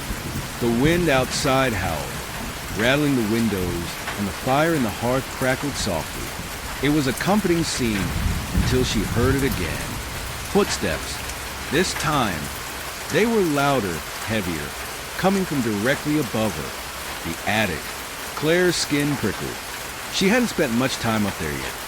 Just a quick glance when they first moved in to check for storage space. It was a small, cramped space with a single window and dust so thick it clung to everything like a shroud. She had no reason to go up there. The footsteps stopped, but her unease lingered. She told herself it was nothing, a trick of the wind, maybe a stray animal that had found its way into the walls. She didn't want to scare Ben, and the last thing she needed was to imagine problems where there were none. Still, the next day she couldn't shake the feeling that something was off. She went up to the attic during the day, armed with a broom to chase off any potential critters. The air was stale and cold, and she felt a slight draft from the cracked window. But there was nothing, no sign of rodents, no disturbed boxes or cobwebs, just dust and silence. She closed the window tight, making sure it was locked, and went back downstairs, hoping that would be the end of it. It wasn't. That night, the footsteps returned. This time, they were louder. Claire lay in bed, staring up at the ceiling, listening as the sound of heavy boots seemed to cross the length of the attic over and over again. Her pulse quickened, and she threw off the covers, grabbing a flashlight. Ben was sound asleep in his room, blissfully unaware of the noises. She didn't want to wake him. Whatever this was, she needed to face it alone. She climbed the narrow stairs to the attic, each creak of the wood under her feet echoing louder than it should have. The closer she got, the colder the air became, as if all warmth had been sucked out of the house. At the top of the stairs, she hesitated. The door to the attic loomed before her, the brass doorknob tarnished and cold under her hand. She braced herself and pushed the door open. The attic was empty, just as it had been before. The window remained shut, the air still and heavy. But the feeling of being watched was undeniable. She could almost feel a presence in the room with her, something lingering just out of sight, just beyond the circle of light cast by her flashlight. "Is anyone there?" she whispered, her voice barely audible over the pounding of her heart. Nothing. The silence was suffocating. Claire backed out of the attic, closing the door behind her, and made her way back to bed. She didn't sleep that night. The days that followed were filled with more of the same. The footsteps would come every night, growing bolder, louder. They would start in the attic, then seem to move closer, as if descending the stairs, creeping through the house. Claire's nerves were fraying. She tried to convince herself it was all in her head. Maybe the stress of the move or the isolation of the countryside playing tricks on her. But she couldn't deny the growing sense of dread that filled the house. One evening, after Ben had gone to bed, Claire sat in the kitchen, her hands wrapped around a mug of tea that had long gone cold. The footsteps began again, this time accompanied by a new sound, a low, almost imperceptible whisper, like someone speaking just beyond the edge of hearing. Her stomach clenched and she stood, determined to confront whatever was causing this. She couldn't live like this, couldn't subject Ben to it. She grabbed a heavy flashlight and made her way toward the attic stairs. As she approached, she noticed something that made her blood run cold. Muddy footprints, trailing from the front door up the stairs to the attic. They were fresh, the dirt still damp, but she hadn't heard anyone coming. Her breath caught in her throat as she stared at the footprints, her mind racing. There had been no visitors, no one but her and Ben in the house. She forced herself to follow the prints, her heart pounding so hard she thought it might burst. The footprints led up the stairs, disappearing at the attic door. Swallowing her fear, Claire opened the door again. The attic was still empty, but the atmosphere had changed. The air felt thick, oppressive. She stepped inside, her flashlight beam cutting through the darkness. And then she saw it, a figure standing in the corner, barely visible in the dim light. It was tall, unnaturally so, with long, thin limbs and a face shrouded in shadow. Claire's throat tightened, and she stumbled back, her hands shaking as she tried to keep the flashlight steady. The figure didn't move, but the whispering grew louder, filling the room, swirling around her like a cold wind. Claire turned and fled, slamming the attic door behind her. She raced downstairs, her heart in her throat, and locked herself in her bedroom. She didn't sleep that night, every creak of the house setting her on edge. The next morning, Claire called a local handyman to check the attic for any signs of a break-in or damage. She didn't tell him about the figure she'd seen. When he arrived, she waited anxiously in the kitchen while he climbed the stairs to the attic. After a long while, he returned, looking puzzled. "There's nothing up there, ma'am," he said. "No signs of anyone breaking in, no animals. Just dust and old boxes." Claire nodded, trying to mask her disappointment and fear. The footsteps continued that night, louder than ever. Claire was at her wit's end. She could barely function during the day, exhausted from sleepless nights and consumed by the fear that something or someone was in the house with them. One night, as she lay awake in bed, the footsteps began again. But this time, they didn't stop in the attic. They moved down the stairs, slow and deliberate, until they reached the hallway outside her bedroom. Claire held her breath, her body rigid with terror. The door creaked open just a fraction, as though someone or something was peering in. A shadow crossed the doorway, long and misshapen. Claire clamped a hand over her mouth to stifle a scream. The figure lingered for what felt like an eternity, its presence filling the room with a cold, suffocating dread. Then, just as silently as it had appeared, It was gone. The next morning, Claire packed up what she could and told Ben they were leaving. She didn't care where they went, as long as it was far from that house. As she loaded the car, she glanced up at the attic window one last time. The figure stood there, watching, waiting. The midnight feast Eric's nights had taken a strange turn. It started with small things. An open bag of chips left on the counter. A slice of bread with a single bite taken out of it. At first, he shrugged it off, assuming he had absent-mindedly done these things in the haze of late-night snacking. He was, after all, a creature of habit. His days as an accountant were long and dull. And sometimes he found solace in food, even if it meant half-waking in the middle of the night to grab a snack. But as the weeks went by, the incidents grew stranger. One morning, he woke to find a plate of cold spaghetti on the table, half-eaten. He hadn't made spaghetti in days, and even more unnerving, he hated cold food. Another night, it was a sandwich, the bread soaked with some kind of dark sauce that left stains on the tablecloth. He was certain he hadn't prepared it. The leftovers, always half-eaten, had become a nightly occurrence. Eric tried to rationalize it. Stress. Maybe he was sleepwalking. Or maybe he was losing track of time when he stayed up late watching TV. It had been a rough few months since his breakup with Claire, and the solitude of his small apartment was starting to wear on him. He brushed off his unease, telling himself that it was just his mind playing tricks. Until the night he decided to catch the culprit. It was around midnight, and Eric sat at his kitchen table, the only light coming from the dim bulb above. The rest of the apartment was cloaked in darkness, the shadows deepening in every corner.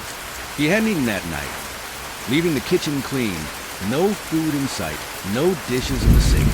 If anything showed up this time, it couldn't be explained by him forgetting or sleepwalking.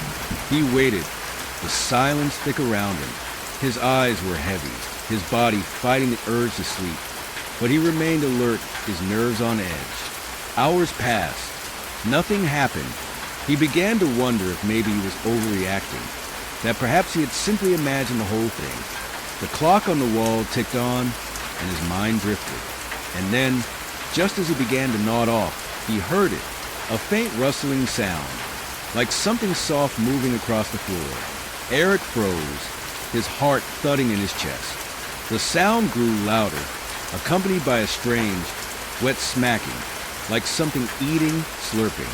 He strained his ears, trying to locate the source. It was coming from the far corner of the kitchen, where the shadows seemed thicker, more impenetrable. He slowly turned his head. That's when he saw it. At first, it was just a shape, something large and hunched over, crouched low to the ground. His eyes struggled to make sense of it in the dim light. It was almost human in form, but twisted to form. Its limbs were long and spindly, its back arched unnaturally high. It was crouched over the table, its bony hands reaching for the half-eaten remains of a sandwich that Eric was certain hadn't been there moments ago. His stomach churned as he realized the thing was eating. Its mouth, wide and filled with jagged teeth, gnawed at the bread, slurping up whatever filling was inside with a grotesque squelching sound.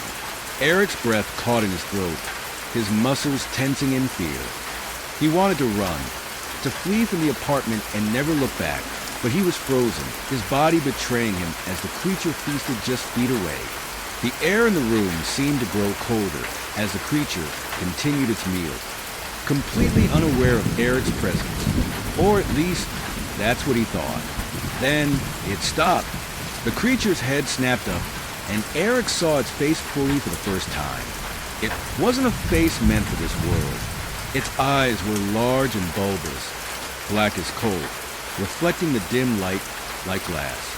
Its skin was pale, almost translucent, stretched too tightly over its skull. Its mouth was too wide. The corners pulled back into a grotesque grin as it chewed the food with unnerving relish. Eric's heart pounded in his chest, every instinct screaming at him to run. But before he could move, the creature's eyes locked onto his. For a moment, neither of them moved. Eric felt a cold sweat break out across his skin, his mouth dry with fear. The creature stared at him, unblinking, as if sizing him up. Then, slowly, it straightened up, its long limbs unfolding like a spider's, its body towering over the table. It stepped toward him. Eric's breath hitched as the creature moved with a grotesque grace, its movements fluid yet unnatural. It loomed over him now, its head tilting to one side, its grin widening. The wet smacking sound returned, but this time it wasn't eating. It was inviting. The creature reached out, its hand impossibly long, fingers tipped with black, sharp nails. It gestured toward the table, where the half-eaten sandwich still sat, its eyes cold and unfeeling, never left Eric's as it motioned for him to join the meal. "No!" Eric whispered, his voice barely audible over the pounding of his heart. The creature's grin faltered, but only for a moment. It leaned in closer, its breath rancid and cold against Eric's skin. Its fingers brushed his arm, cold and clammy, and Eric jerked away, knocking his chair over in his haste to stand. The creature's smile vanished entirely, replaced with a look of hunger, deeper, more primal than anything Eric had ever seen. It lunged. Eric stumbled back, barely avoiding its grasp. His body finally responded to the flood of adrenaline, and he bolted from the kitchen, crashing through the hallway and into his bedroom. He slammed the door shut behind him, locking it with trembling hands. His breath came in ragged gasps as he pressed his ear to the door, listening for any sign of the creature.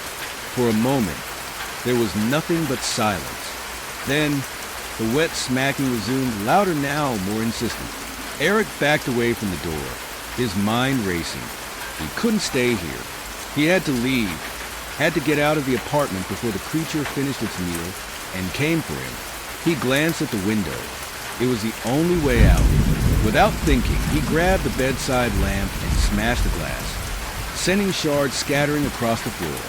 The cold night air rushed in, and Eric hoisted himself up, squeezing through the narrow opening.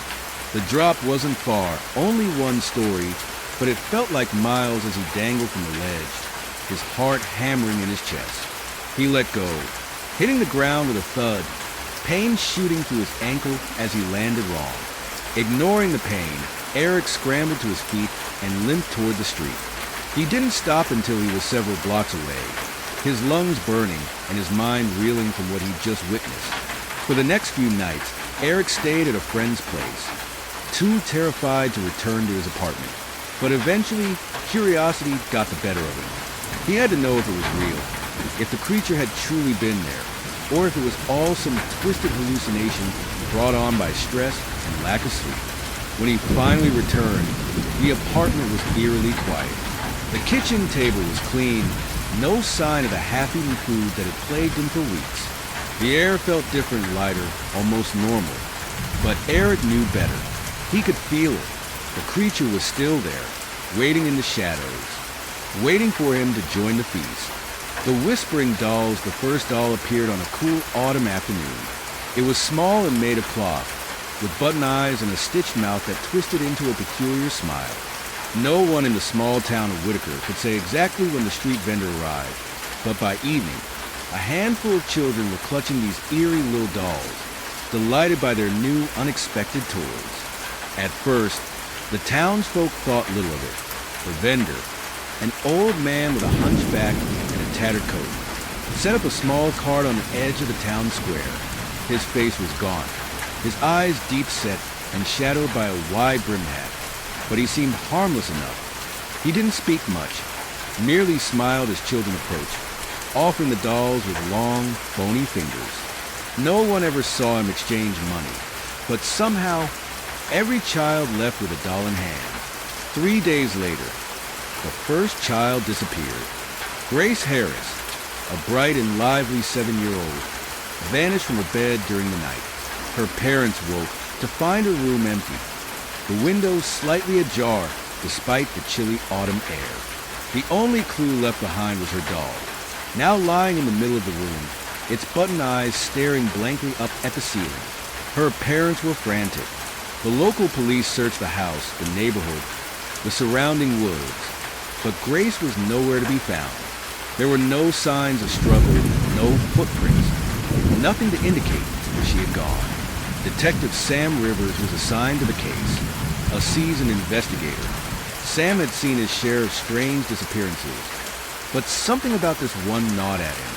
The town was small, close-knit, and the idea of a child simply vanishing without a trace left him uneasy.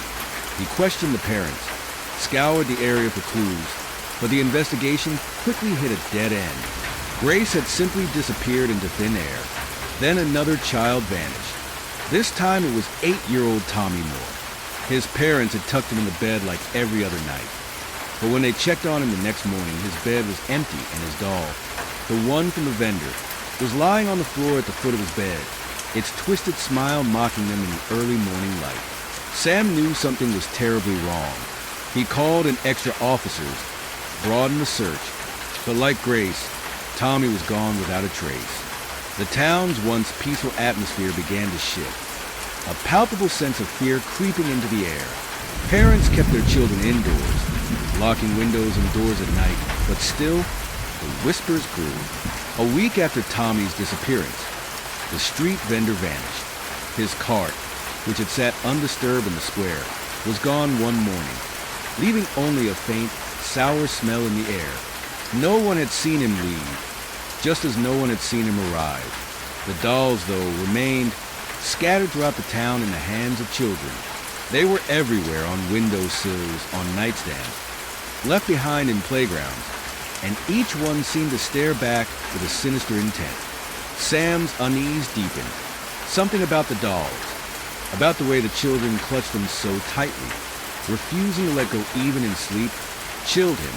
He had never been one to believe in the supernatural, but the events unfolding in Whitaker were unlike anything he had ever encountered. The night whispers began soon after. Parents reported hearing strange, soft voices in their homes late at night.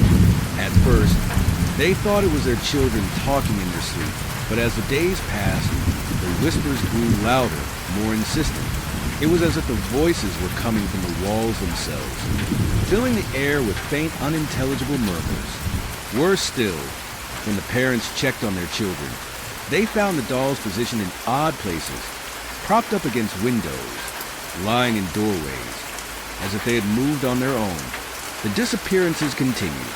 One by one, children went missing, each one leaving behind the same abandoned doll, its smile unchanged, its button eyes cold and unfeeling. Sam worked tirelessly, piecing together every fragment of information he could find, but it was as if the town itself had turned against him, swallowing the children whole with no trace. Then it happened to him. It was late one evening when Sam returned home, exhausted and frustrated after another day of dead ends. His daughter, Lily, greeted him at the door, her doll, the one from the vendor, tucked under her arm. She had received it just like the others, but Sam had dismissed it at the time, too caught up in the chaos of the case to worry about a simple toy. Now, as he looked at the doll, a chill ran down his spine. "Can I keep her in my room tonight, Daddy?" Lily asked, her voice soft and innocent. Sam hesitated, staring at the doll.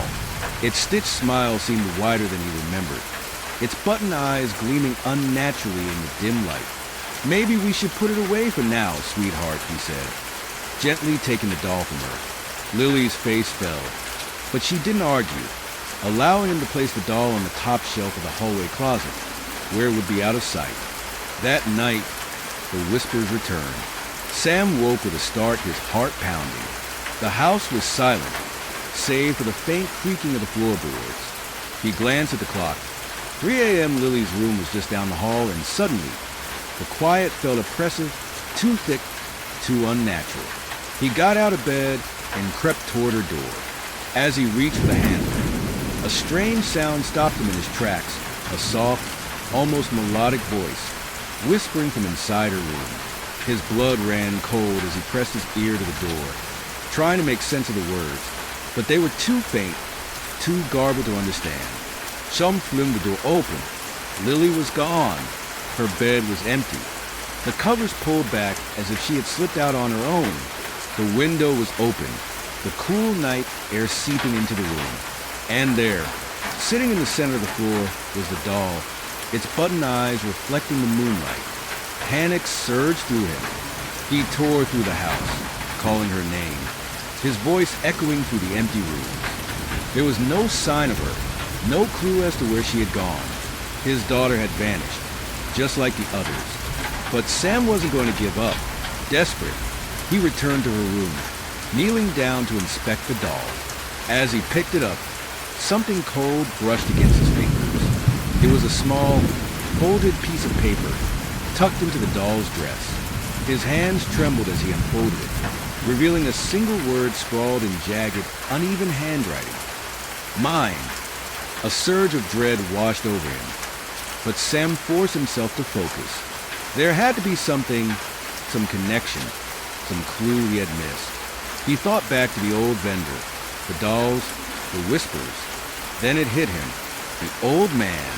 Sam rushed to his car, driving through the empty streets toward the town square. If there was any chance of finding his daughter, it had to start there. The square was eerily quiet when he arrived, the vendor's cart long gone. But Sam knew this was where it had all started. He circled the square, searching for anything out of place, and that's when he saw it. A narrow alley tucked between two buildings, one he hadn't noticed before. The faint scent of something foul lingered in the air, leading him deeper into the alley, where a rusted metal door stood ajar. Inside, the darkness swallowed him whole. The room beyond was cramped and cold, filled with shelves lined with dolls. Hundreds of them. Their button eyes gleamed in the dim light, each one identical to the dolls the children had received. Sam's heart pounded as he moved deeper into the room, his flashlight trembling in his hand. At the back of the room, he saw them, the missing children. They were sitting in a perfect row, eyes blank, body stiff as if frozen in place. And at the center of the group was Lily, her face pale, her eyes wide and unblinking. In her lap was her doll, the same twisted smile stitched across its face. A figure stepped out of the shadows, the old vendor, his face twisted into a grotesque grin. "You're too late," the old man rasped, his voice like dry leaves. "They're mine now." Sam lunged at him, but the man dissolved into the darkness, leaving only his chilling laughter behind. The doll's eyes seemed to follow Sam as he frantically tried to rouse the children. But they remained still, their bodies cold to the touch. Despair gnawed at him, but he wouldn't give up. He gathered Lily into his arms, whispering her name, pleading with her to wake up. And then, for the first time in days, her lips moved. "Daddy," she whispered, her voice barely audible. "I hear them. In the dolls. They want me to go with them." Sam's heart sank as he realized the terrible truth. The dolls weren't just toys. They were vessels. And whatever dark force had taken the children was using them to lure their souls away. With no time to waste, Sam grabbed the nearest doll and ripped it apart, tearing the stitches and scattering the stuffing across the floor. As the doll came apart, the whispers grew louder and more frantic, but the hold on the children seemed to weaken. One by one, he destroyed the dolls, the room filling with an unearthly wail as the dark force raged against him. And then, just as suddenly as it had begun, the whispers stopped. The children blinked, their eyes clearing, and Lily's small hand tightened around his.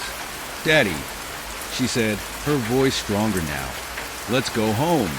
Sam held her close, relief flooding through him as he led her and the other children out of the room, leaving the cursed dolls in the darkness behind. Whitaker would never be the same after that night, but the disappearances stopped. The street vendor never returned, and the town slowly began to heal. But Sam would never forget the twisted smile of those dolls, or the way the whispers had haunted the night. And he knew deep down that whatever had come for the children was still out there, waiting for its next chance to claim what it believed was its own. The forgotten journal of the night was thick with fog as Henry made his way through the crumbling outskirts of town. His flashlight flickered, casting erratic beams of light across the overgrown path. He had been planning this trip for weeks, carefully researching the location and poring over old maps. The abandoned asylum stood at the edge of the town's forgotten history, a relic of a time when whispers of madness and mistreatment had been swept under the rug. The place had a reputation, of course, but that only added to the thrill of it all.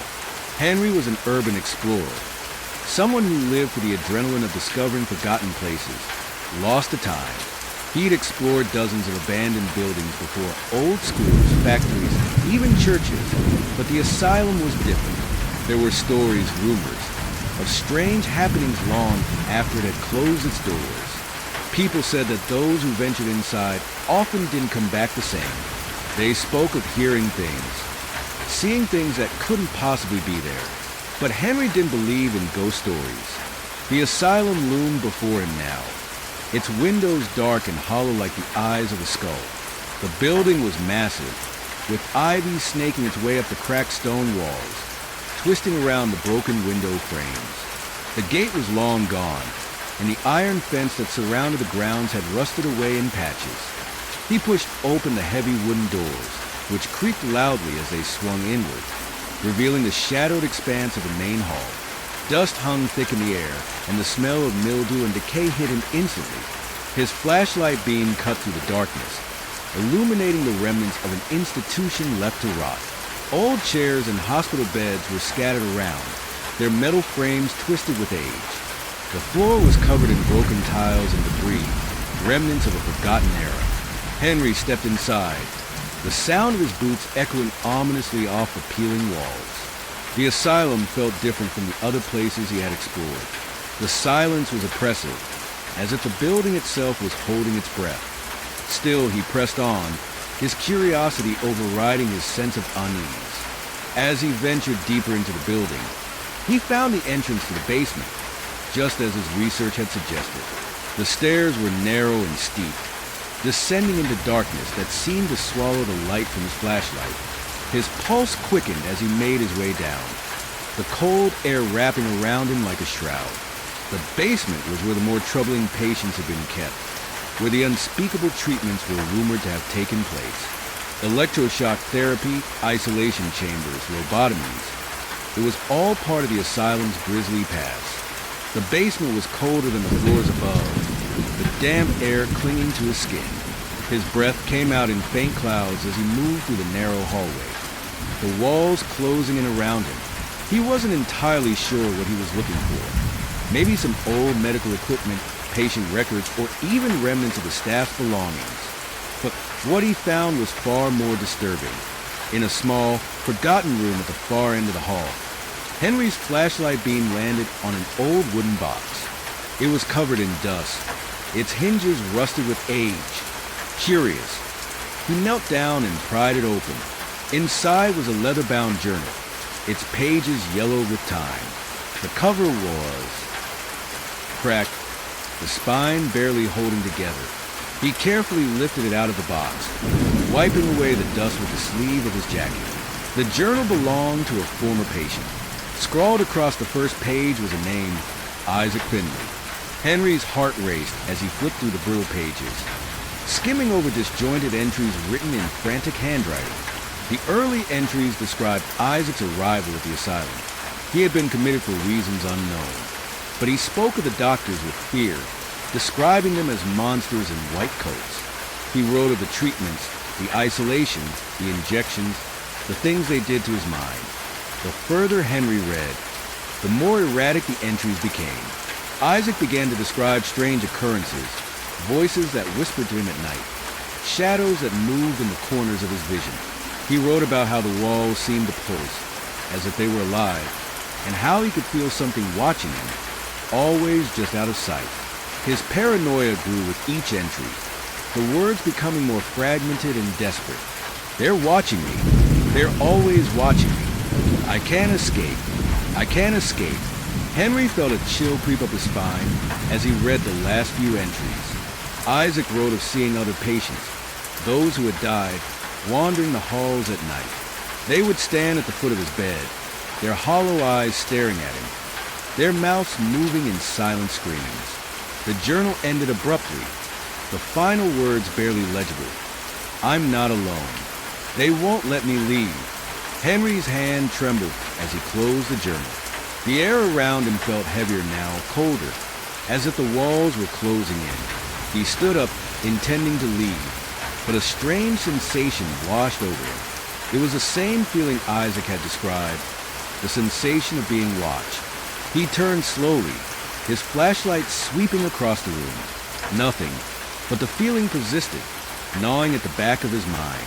His heart pounded in his chest as he backed toward the door, every instinct screaming at him to leave. As he stepped into the hallway, something caught his eye, movement, just at the edge of the light.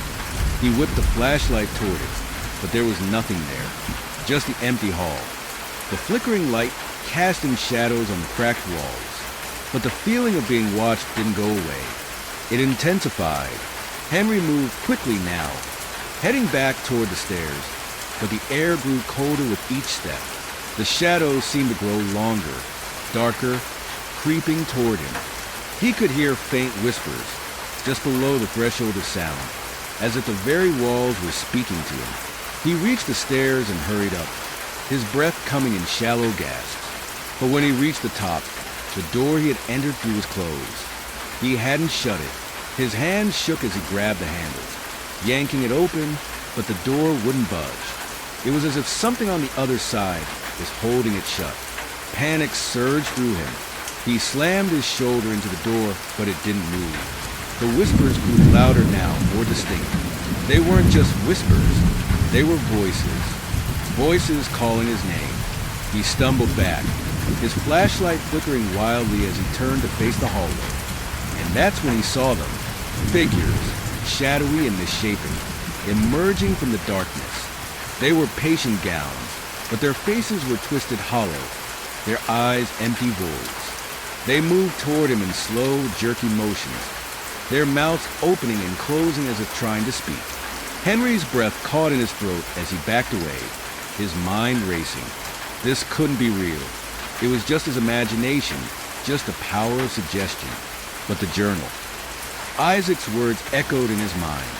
They won't let me leave. The shadows were closing in now, their whispering voices filling the air around him. He felt the cold seep into his bones, felt the weight of the asylum pressing down on him, suffocating him. He had to get out. Henry bolted down the hallway, searching for another exit, any way out. But every door was locked, every path blocked. The shadows followed him, growing in number, their whispers becoming a deafening roar. His flashlight flickered and died. He was plunged into darkness. Henry stumbled blindly through the hall, his breath ragged, his heart hammering in his chest. The voices were all around him now, closing in, suffocating him. He could feel their cold hands reaching for him, their hollow eyes watching him from the darkness. Then, just as suddenly as it had begun, the whispers stopped. Henry froze, his breath caught in his throat. The air was deathly still, the darkness pressing in on all sides. He didn't dare move, didn't dare breathe. And then, from the silence, a single voice spoke. "You're not alone." The voice was right next to him, cold and hollow. He felt something brush against his arm, something cold and wet. He ran. He didn't know where he was going, didn't care. He just had to get away.